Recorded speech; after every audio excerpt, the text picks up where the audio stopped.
Hey guys, with another Thursday, we got another Warrior's Den. And with this, we got a huge patch log for 1.14. I won't be covering all of the changes, but I will be scanning them on screen here. Just for the major ones, Brawl is getting an overhaul. It's going to be heavily encouraging 2v2s, less pits, less spikes, more fighting. They're going to be adding the runaway system from Duel, so that when only 2 people remain, 1 on each team, you can't just run around in circles and time out.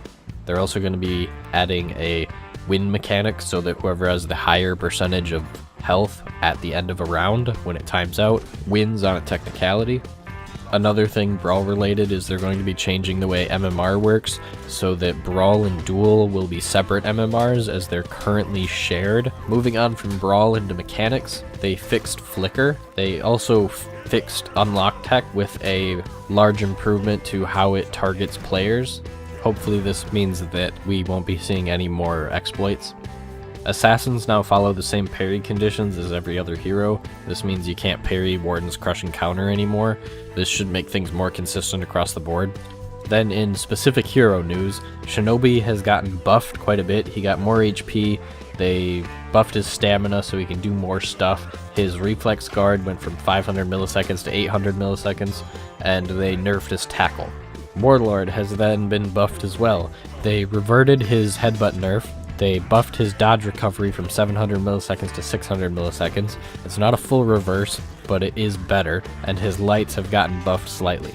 They also made Gladiator more consistent. They removed a few of his bugs, like his zone attack was varying between 100 milliseconds and 400 milliseconds. It should now be a consistent 300 milliseconds all of the time, regardless of latency. They also fixed a bug where certain characters like Shinobi could get out of Gladiator's deflect and then hurt the Gladiator instead of letting the Gladiator get a confirmed jab. Then Nobushi got a fix to her counter guard break and hidden stance. It was broken with 1.13 in that she couldn't counter guard break in hidden stance. This is then fixed so she can properly counter guard break again. Then Centurion got nerfed. He has a very long list of changes, but to summarize, he should stun you less, he should track you less, and he should consume more stamina. Overall, he should be less annoying to fight. There's then also an ass ton of bug fixes that you can check out in the patch notes linked below. Then moving on to other, more exciting news. Controller presets are coming in this patch. This is something everybody's been waiting for since launch. They're also adding a guard direction fine-tuning, which is going to let us configure everything, including which direction is considered up or true north, so that those of us who shift our stick slightly to the side, I know I push mine slightly to the right, we can set ours that true north is slightly to the right. This is an amazing feature on top of the fact that we can configure how much of the total joystick circle is which direction. This is the best implementation I could have imagined them implementing. Moving back into the less interesting stuff, they are bringing back gear stat bars. In addition to the percents, we are keeping numbers, but we're also going to get the easy to read visual representations. They are also making error messages more clear, like 2 red nat players trying to group up so that you'll get a proper error message when you can't do that.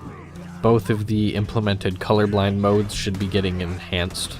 A gear notification reset button is being added to clean out the bugged garbage, so that's a great feature for me as my Centurion is bugged. And then to finish off the mentioned features that are being added is on PC we'll be getting a low FPS warning before it kicks you, and we will be getting a packet loss meter, a proper latency meter, and warnings on the UI for when these things are becoming out of whack. This should result in people actually knowing why they're being kicked from matches now.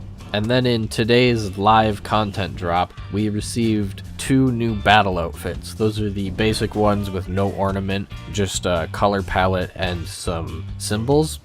Some of them look fairly nice, some of them not so much. They're on every hero. You can go check them out in-game. They're live right now.